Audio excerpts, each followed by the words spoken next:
성부와 성자와 성령의 이름으로 아멘. 하늘을 우러러. 사랑할 하느님 아버지 뜻 안에서 스승이신 예수님과 도움이신 성령님과 사랑할 성모님과 성요셉 아버지와 서미칼 대천사와 하늘의 모든 거룩한 천사들과 서인들의 정구를 청하며 기도드립니다. 사랑할 아버지, 오늘도 한결같은 갈망과 뜨거운 열정으로 대한민국과 미국에 살아가는 아버지께 속한 선의 모든 세력의 국민들과 트럼프 대통령과 그를 돕고 협력하는 선의 모든 세력과 글로리 천사, 그리고 예수님과 어머니 더 많은 천사를 트럼프 대통령에게 파견하여 주셔서 이 치열한 악과의 전쟁에서 반드시 미국이 인류의 선의 세력을 대표하여 승리할 수 있도록, 그리고 그 시간을 단축시켜 주시옵기를 간곡한 갈망으로 청원드립니다. 또한 그 선과 악의 치열한 싸움을 보고 올바른 사람들의 마음과 생각 안에 주님의 진리에 근거한 정의가 들끓어오르게 하여 주시옵소서. 그래하여 아닌 것을, 악한 것을 보고 아니오라고 과감하게 말할 수 있는 용기의 전사들이 될 수 있도록 그 아버지께서 사랑하시는 속성을 지닌 영혼들을 축복하여 주시옵기를, 또한 그들이 더 많이 똘똘 아버지의 뜻 안으로 들어와 하나 되어 뭉치고 단결하여 이 악과 싸우는 투사여 전사들이 될 수 있도록 축복하여 주시옵소서.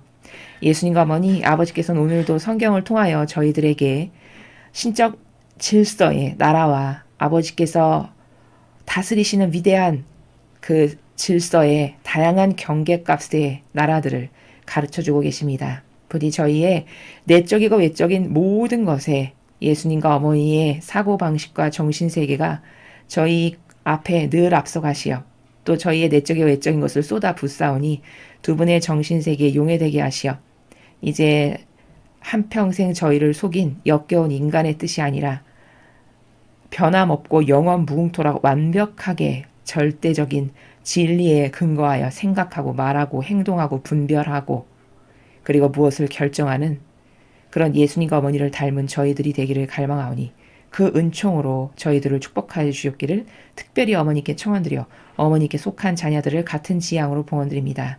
어머니 자비를 베풀어 주시고 간곡히 청원드리는 저희들의 청원을 들어주시옵소서. 이 모든 기도 우리 주 예수 그리스도를 통하여 비나이다. 아멘. 성부와 성자와 성령의 이름으로 아멘. 안녕하십니까. 하느님의 뜻 선교의 윤피아 수녀입니다. 자, 오늘은 성경을 통해서 하느님 아버지께서 어떤 질서의 세계, 어떤 신적 질서의 세계, 어떤 진리의 나라, 과연 어떤 지고하시고 아름다운 가치의 세계를 우리들에게 가르쳐 주실까요? 갈망하면서 또 가르쳐 주신 것을 올바르게 알아들을 수 있는 은총을 청원하면서 오늘 주신 말씀 여러분과 함께 보겠습니다. 2020년 12월 16일 대림 제3주간 수요일입니다. 제 독서 이사야서 45장 6절에서 8절, 18절, 21절에서 25절까지의 말씀입니다. 내가 주님이고 다른 이가 없다. 나는 빛을 만드는 이요 어둠을 창조하는 이다. 나는 행복을 주는 이요 불행을 일으키는 이다. 나 주님이 이 모든 것을 이룬다. 하늘아 위에서 이슬을 내려라. 구름아 의로움을 뿌려라. 땅은 열려 구원이 피어나게. 의로움도 함께 싹트게 하여라. 나 주님이 이것을 창조하였다. 주님께서 말씀하신다. 하늘을 창조하신 분, 그분께서 하느님이시다. 땅을 빚으시고 땅을 만드신 분, 그분께서 그것을 굳게 세우셨다. 그분께서는 그것을 혼돈으로 창조하지 않으시고 살 수 있는 곳으로 빚어 만드셨다. 내가 주님이다. 다른 이가 없다. 나 주님이 아니냐? 나밖에는 다른 신이 아무도 없다. 의롭고 구원을 베푸는 하느님, 나 말고는 아무도 없다. 땅끝들아 모두 나에게 돌아와 구원을 받아라. 나는 하느님 다른 이가 없다. 내가 나 자신을 두고 맹세한다. 내 입에서 의로운 말이 나갔으니 그 말은 돌이킬 수 없는 것이다. 정령 모두 나에게 무릎을 꿇고 입으로 맹세하며 말하리라. 주님께만 의로움과 권능이 있다. 그분께 격분하는 자들은 모두 그분 앞에 와서 부끄러운 일을 당하리라. 이스라엘의 모든 후손들은 주님 안에서 승리와 영예를 얻으리라. 주님의 말씀입니다. 하느님 감사합니다. 자, 오늘 이사야서 45장의 내용은 계속 이런 문구로 반복되고 있죠. 내가 주님이고 다른 이가 없다. 나 주님이 아니냐. 나밖에 다른 신이 아무도 없다. 이것을 계속 반복해서 강조하고 계십니다.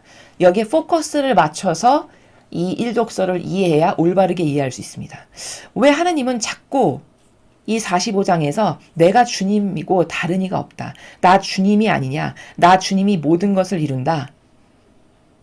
나밖엔 다른 신 없다. 왜 이것을 계속 반복하실까요?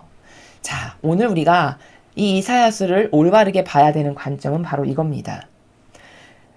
인류가 하느님의 권리를 과연 인정하는가냐는 거죠. 과연 우리는 하느님만이 마땅히 받으셔야 될 권리가 있는데 인류는 그 권리를 인정해드리고 살아가는가 아닌가. 이 관점으로 오늘 일독서를 봐야 한다는 겁니다. 하느님이 계속 반복해서 내가 주님이다. 다른 이가 없다. 나 말고는 다른 신이 없다. 내가 주님이 아니냐. 이 말씀을 왜 반복해서 하실까? 사랑을 받고 싶으셔서? 우리가 사랑을 안 드리니까 사랑을 갈구하셔서? 그게 아닙니다.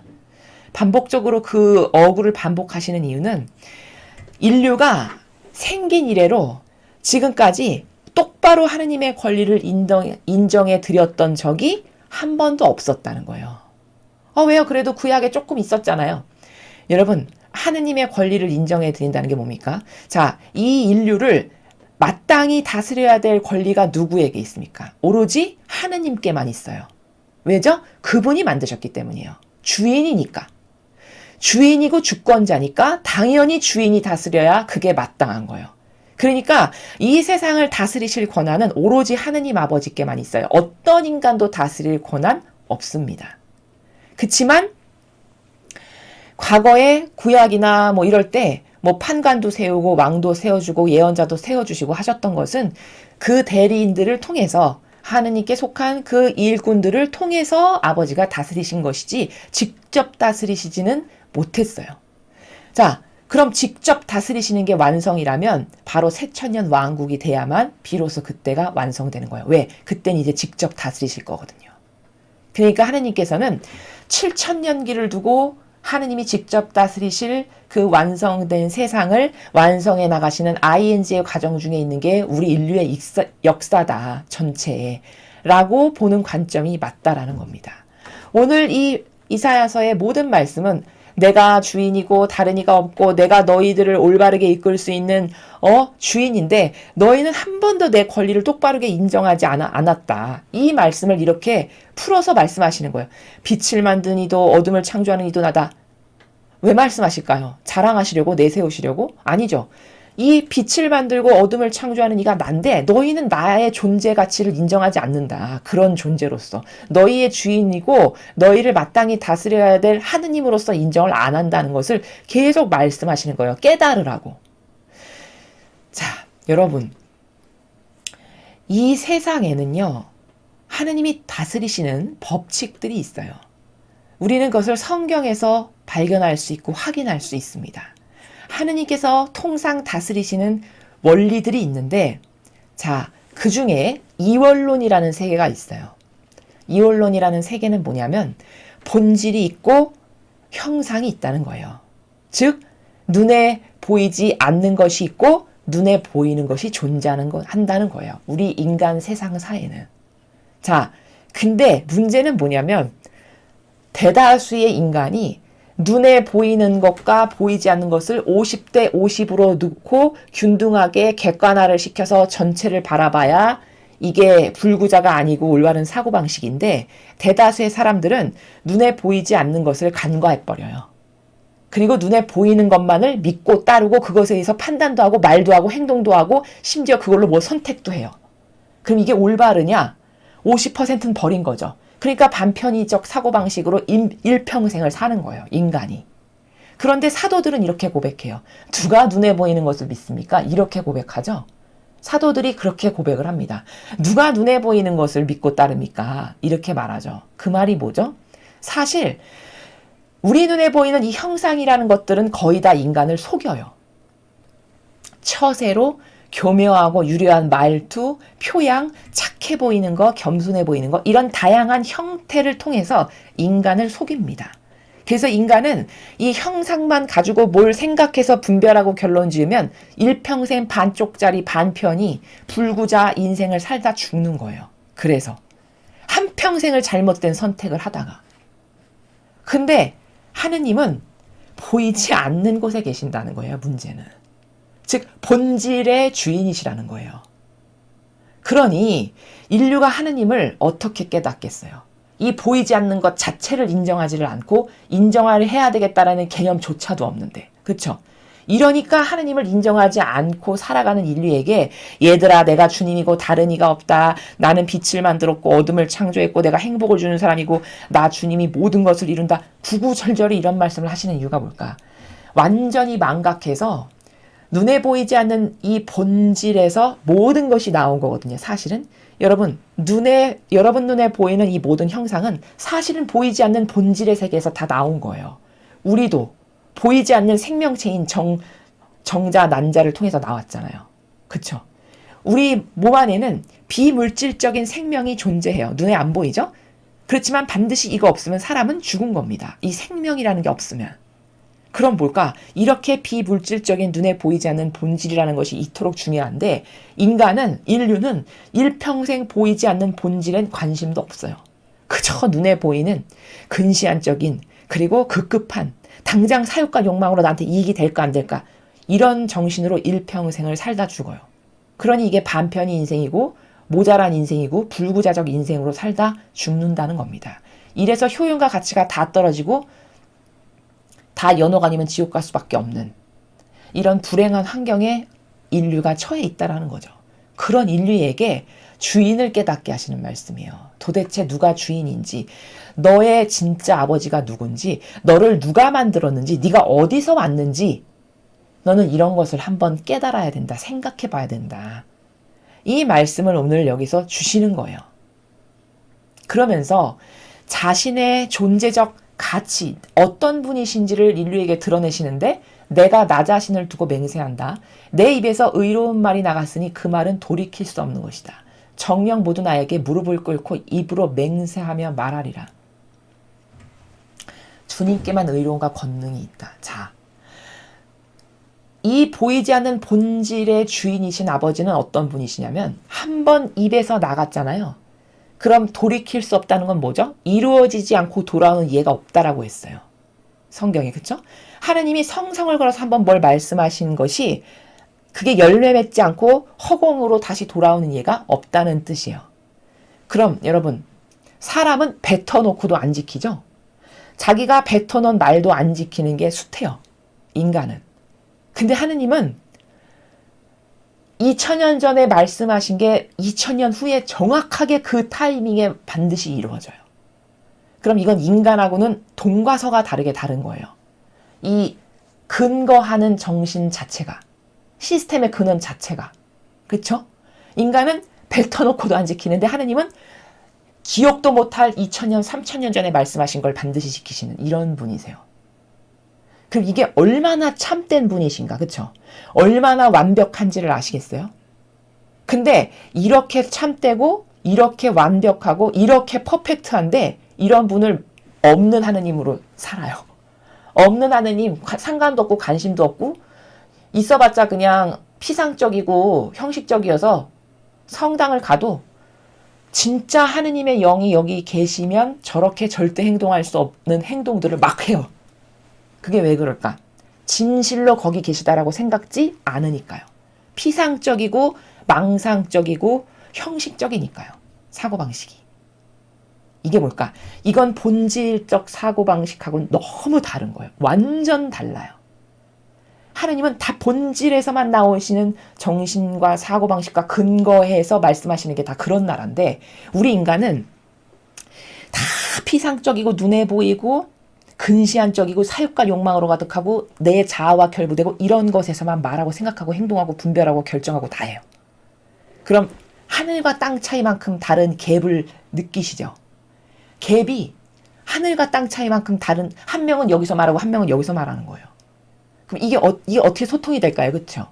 그러니까 예수님이 오셔서 말씀하셔도 못 알아들은 건 왜냐 제자들이. 왜 군중들이 예수님의 말씀을 못 알아들은 건 왜냐?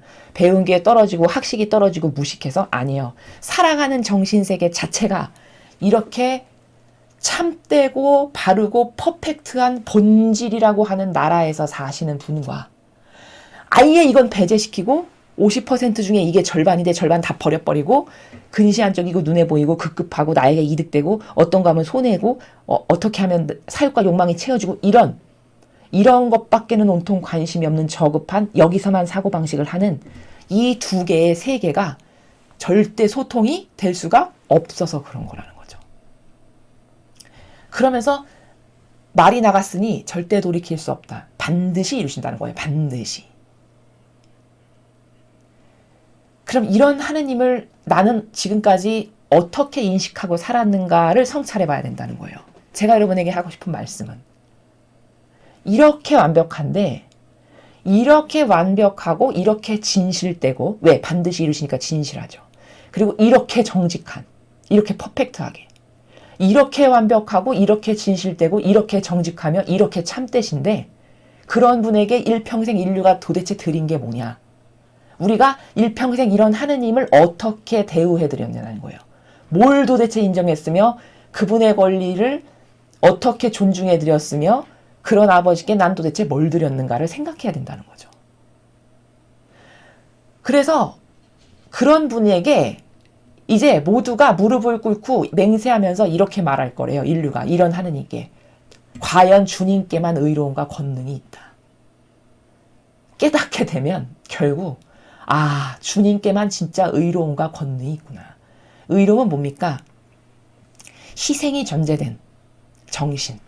나를 희생으로 고통을 사랑해서 진리를 지키고 주님의 정의를 지키고 주님의 신적 질서를 지키고 주님의 거룩한 사랑을 행하는 이런 정신. 그 의로움이 주님께만 있대요. 그렇죠. 여러분 이 세상에서 의로운 사람 보셨습니까? 그 의로움도 다 한계적이죠. 다 우리 눈엔 보이지 않지만 이유가 있을 때만 의로워지고 내 가족이라던가 내 친척이라던가 나랑 결부된 그 의로움도 다 한계적이에요. 인간의 의로움은. 그렇지만 예수님의 의로움을 보시면 완벽해요. 왜 완벽하냐? 5천 몇백 대의 죄를 졌는데 인간이 가지고 있는 죄의 종류가 그 5천 몇백 대의 죄를 완벽하게 용서받게 하기 위해서 실제로 5천 몇백 대를 맞으시는 분이에요. 이러니까 완벽해요. 그 의로움이. 가시관을 쓰셨는데 가시관을 그냥 흉내처럼 대강 썼다가 빼는 게 아니고 생각으로 인간이 저지른 죄악 있죠. 그 인간이 천지창조부터 지금까지 생각으로서 저지른 죄악이 얼마나 많겠어요. 맨날 모욕드리고 역겹게 하고 내 자아나 우상으로 섬기고 그러면서 신앙생활 하는 척 위선 떨고 가증스럽게 굴었던 수많은 생각으로 지은 죄를 배상하시려고 가시관을 쓰셨는데 얼마나 깊게 쓰셨는지 얼마나 사실적으로 고통을 당하셨는지 그게 여기 관자놀이를 통과하고 기업회까지 내려왔어요. 예수님의 가시관의 가시가. 이 정도로 사실적이고 실제적인 고통을 이루 낱낱이 완벽하게 다 받으신 거예요. 골고타 언덕을 올라가시는데 인간이 발로 저지른 죄 있죠.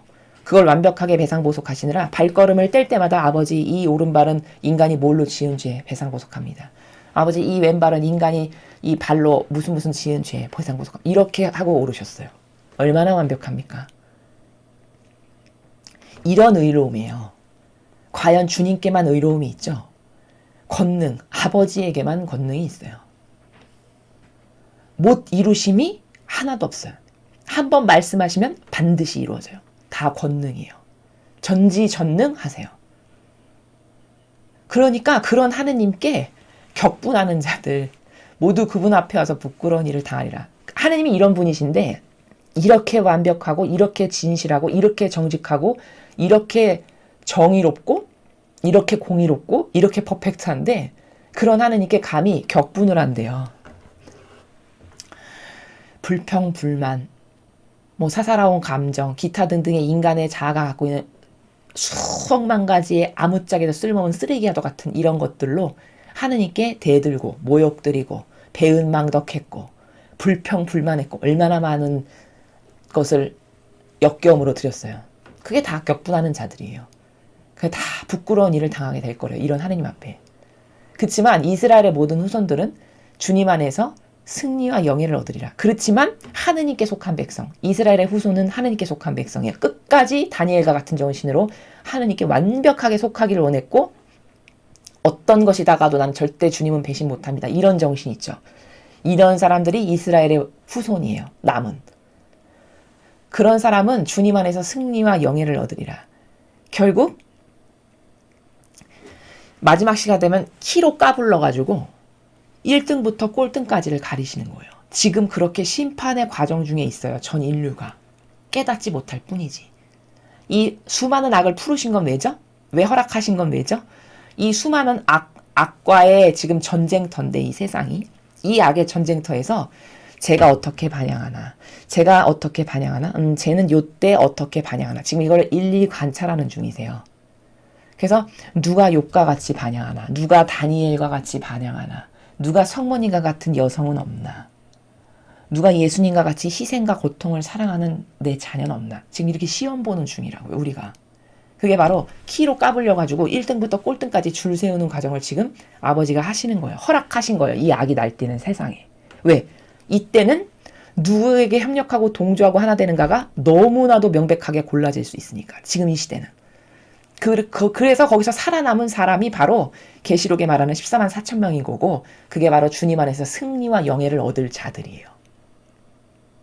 그래서 오늘 이 이사야서에서 우리가 확인할 수 있는 건, 하느님은 본질 자체신데 우리는 본질에 대해서 얼마나 관심이 있나, 또 본질을 얼마나 인식하고 의식하고 살아가나.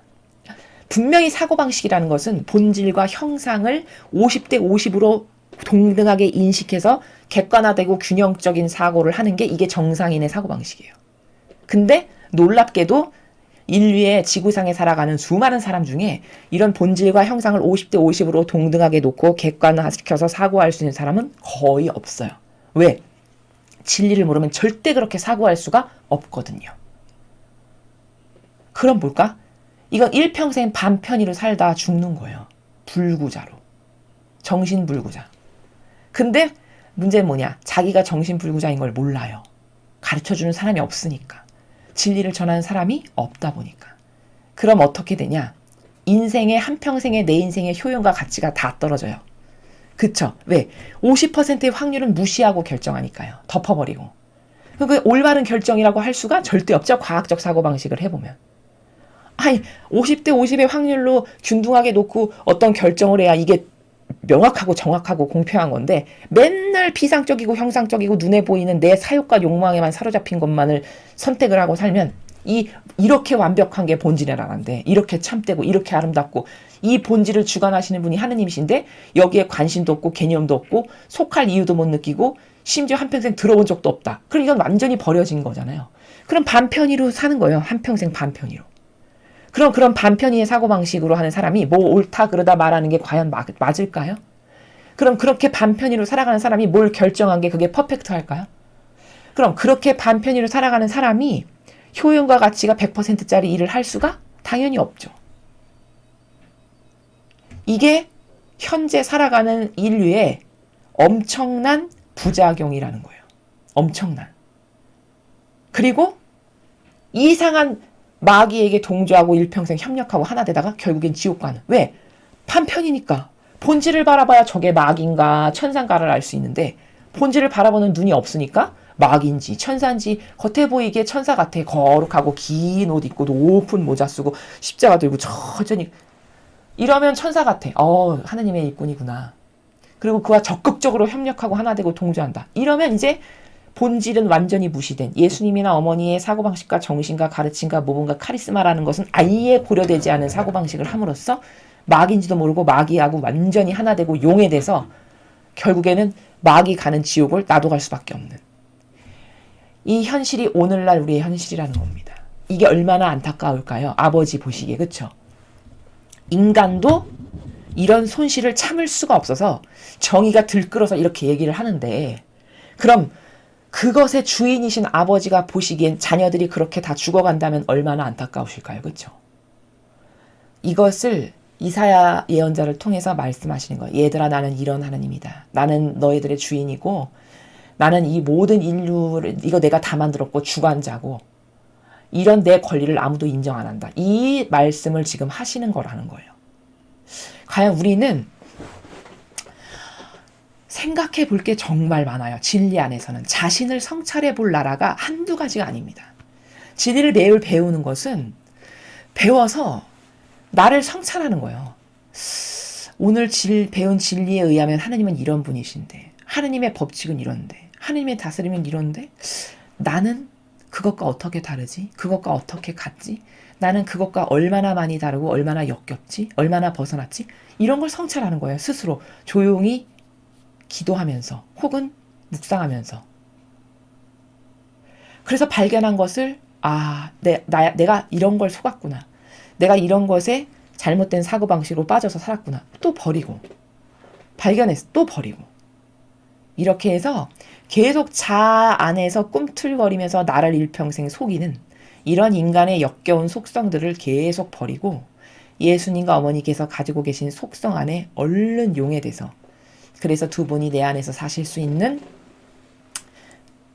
매개체가 돼드리고 도구가 돼드리고 그래서 내 안에 아버지께서 세워놓으신 계획을 이루어드리는 이런 삶으로 빨리 전환하지 않으면 누구만 손해다? 나만 손해다. 나만 손해고 나만 효용과 가치가 떨어지는 삶을 사는 거다. 라는 것을 여러분에게 또 다시 한번 오늘 이사야 예언서를 통해서 강조해서 말씀을 드립니다. 자, 계속해서 오늘 주신 복음 말씀 함께 보시겠습니다. 루카복음 7장 18절에서 23절까지의 말씀입니다. 주님 영광 받으소서.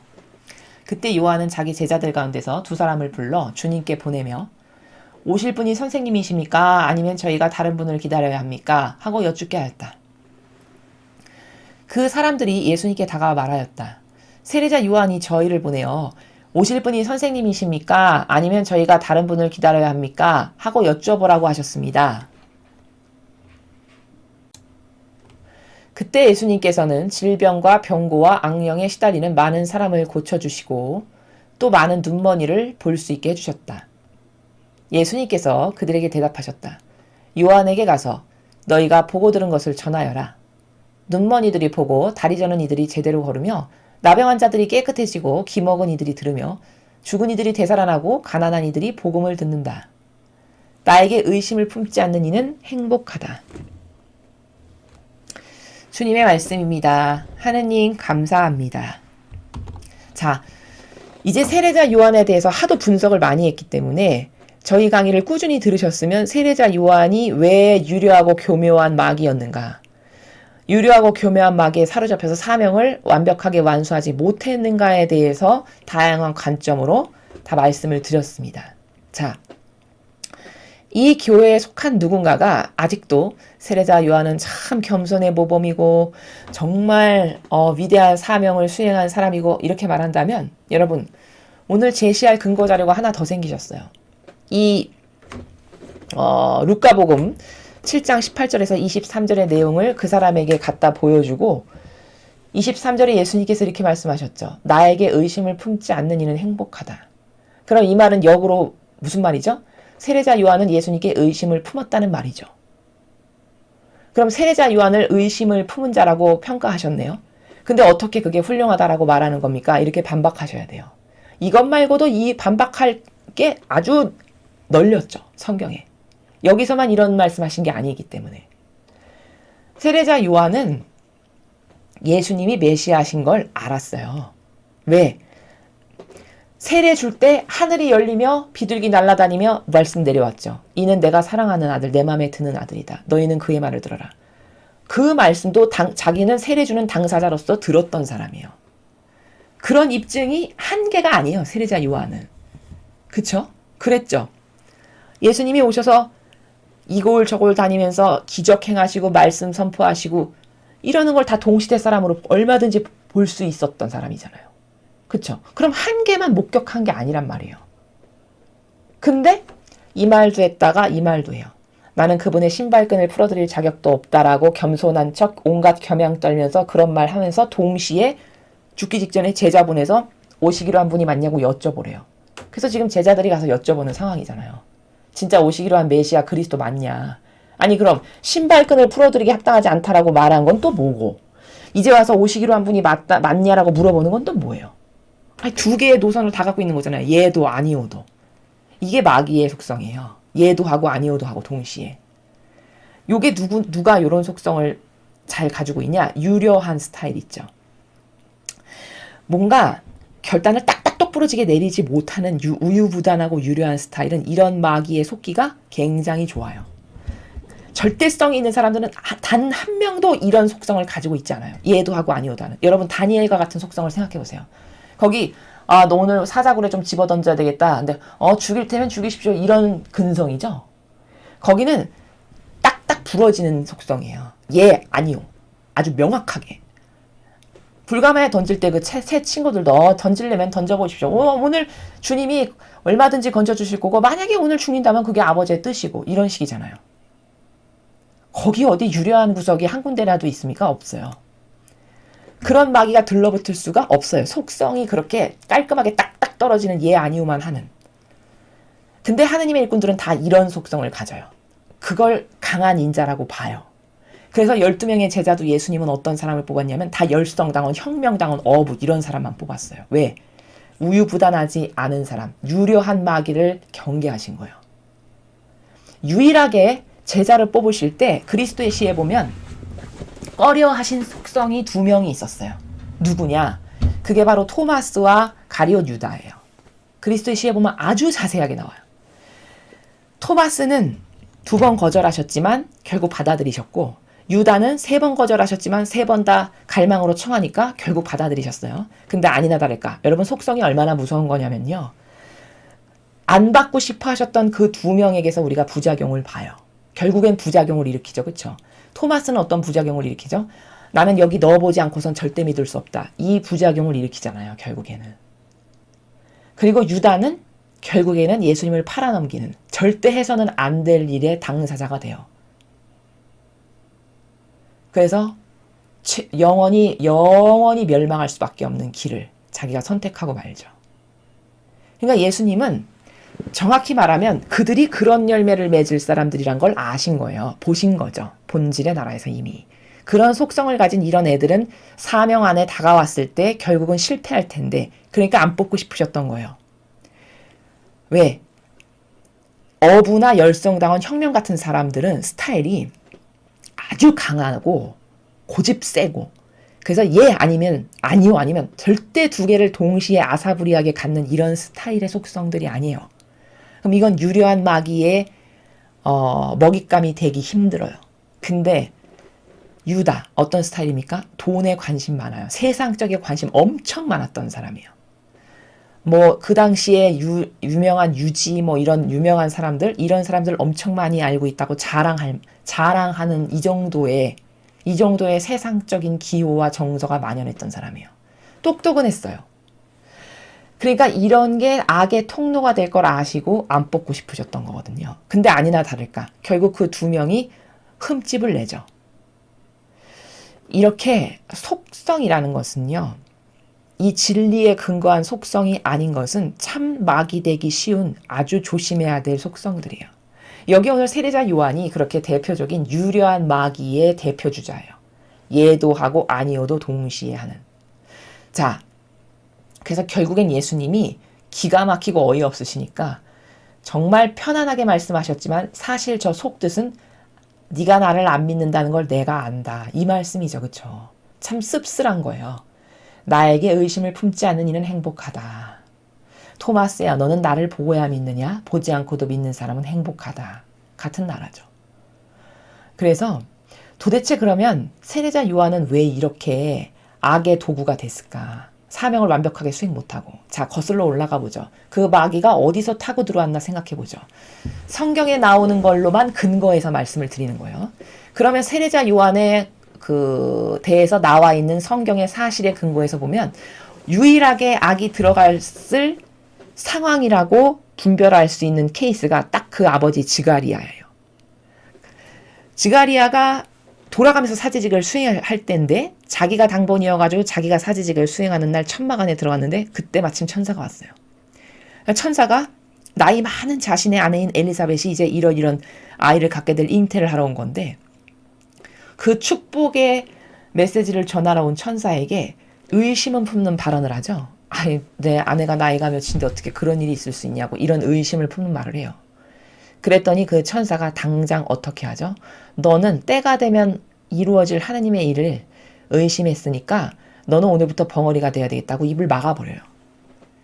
근데 이게 뭐냐면 여러분, 영의 세계라는 거는요. 왜 구약에 보면 이렇게 쓰여 있잖아요. 너는, 그러니까 이런 원리예요. 어떤 부정한 걸 눈으로 봤어요. 그러면 눈으로 본 것만으로도 부정한 기운이 들어오는 겁니다. 영적으로는. 그래서 뭐 사람이 죽은 어떤 초상집에 갔다 왔다. 그러면 뭐 깨끗하게 샤워하고 옷 빨고 뭐 이렇게 하라고 하는 이런 속성들이 다 뭐냐. 그 부정한 것을 바라만 봐도 그 부정한 게 나에게 들어온다는 거예요. 영적으로. 그걸 예수님은 어디서 원리적으로 말씀하시냐면 바라만 봤어. 음흉한 마음으로. 그래도 넌 간음했다. 이렇게 말씀하시죠. 그럼 그게 뭡니까? 손가락 하나 저는 안 만졌는데요. 어머 가까이 가서 살 하나 단 적 없어요. 이렇게 말하겠죠. 유물론적인 사람은. 그렇지만 본질은 그런 게 아니에요. 음란한 마음으로 위아래로 훑으면서 쳐다만 봤어도 이미 그 부정의 악이 너에게 들어갔다라는 말이거든요. 영의 세계는 이런 거예요. 이렇게 움직이는 루트거든요. 그럼 보세요. 세례자 요한의 아버지인 지가리아가 부정의 마음을 가지고 의심을 품는 행위에 발언을 했어요. 그럼 그 부정을 가지고 믿지 않는 발언을 한 그 순간 그 악이 들어왔을까요? 안 들어왔을까요? 당연히 들어와요. 왜? 보기만 해도 가늠하는 세계니까요. 영적 세계가. 그 악이 이 아들에게 역사? 당연히 하죠. 왜? 이 아버지랑 무관하지 않으니까 절대. 그래서 세례자 요한은 바로 그 지가리아의 그 부정적 발언 때 악이 들어갔다라고 볼 수 있는 것이 성경을 통해서 유추하는 방식이에요. 그때 악이 들어가서 그 아버지의 믿지 않는 악이 아들에게 그대로 전승계승돼서 이거 보세요. 끝에 의심을 품지 않는 이는 행복하다 이렇게 말씀하시죠. 의심을 품는다는 걸 다 아시는 거죠. 의심을 품었어요. 세례자 요한은. 그러니까 그렇게 사명이 엄청나게 위대한 축복과 은총으로 주어진 것임에도 불구하고 결국 완벽하게 수행하지 못해가지고 천상의 꼴찌의 자리에 갈 수밖에 없는 그런 열매를 맺은 거죠. 그래서 이 영의 세계라는 것은 눈에 보이지 않지만 얼마든지 여러분이 납득하실 수 있는, 지금 제가 설명드린 것만으로도 그렇다, 그러네, 얼마든지 납득할 수 있는 일이거든요. 그래서 이 본질은 말 안 해도 본질로 생각만 해도 딱딱딱딱 움직여지는 이런 게 영의 세계예요. 그래서 우리가 이런 영의 세계가 작동하는 원리를 알아야 이런 것으로부터 보호가 될 수 있어요. 내가 이런 마음을 갖고 이런 거는 죄라고 그랬지. 이때 악이 들어온다 그랬지. 조심하거나 경계하거나 혹은 그랬으면 성사를 보거나 이런 방어적 작용을 할 수가 있죠. 그래서 알아야 되는 거고 배워야 되는 거고 그래서 진리의 원리를 여러분이 아셔야 된다라고 말씀을 드리는 거예요. 자, 두 번째로 세례자 요한이 왜 이 정도밖에 안 됐을까? 첫 번째, 악은 그 루트로 들어갔다라고 볼 수 있고 두 번째, 어떤 작용이 또 있었냐? 예수님과 세례자 요한은 사촌지간이에요. 한 집안 사람이란 말이에요. 게다가 세례자 요한이 나이가 더 많아요. 형이에요. 자, 그럼 세례자 요한의 정신이 본질에 근거한 신적인 거에 근거한 것만을 믿고 따르는 이런 기준이 없다. 그럼 그 예수님과의 관계성에선 어떤 위험이 도사리나요? 인간적인 속성으로 볼 수밖에 없어요. 여러분 생각해 보세요. 여러분이 형이고 여러분 밑에 사촌 동생 코찔찔이 맨날 기저귀 차고 왔다 갔다 하는 코 질질 흘리는 몇 살 아래의 동생이 있었다라고 해보세요. 맨날 가트 잡았어요. 왔다 갔다 하면서 왕래하면서. 근데 어느 날 보니까 자라가지고 이제 좀 커서 청년이 돼가지고 어느 날 호숫가에 왔는데 이는 내가 사랑하는 아들 내 마음에 드는 아들이니 너희는 그의 말을 들어라. 이런 말을 여러분이 들었다라고 생각해보세요. 그게 메시아여 그리스도로 믿어질까요? 인간적 사고방식 안에서 살아가는 사람이? 혹시 내가 뭐 잘못 들었나? 어쩌면 이렇게 넘겨버릴 수도 있어요. 그런 인간적인 사고방식은. 내가 지금 여기 광야에서 좀 오래 살다 보니까 맨날 벌꿀이나 먹고 메뚜기나 뜯어먹고 살다 보니까 내가 좀 이상해졌나? 이런 식으로 넘길 수도 있다고요. 심지어. 이렇게 접어버리고 간과하기가 십상이죠. 왜? 인간적인 사고방식으로 사니까.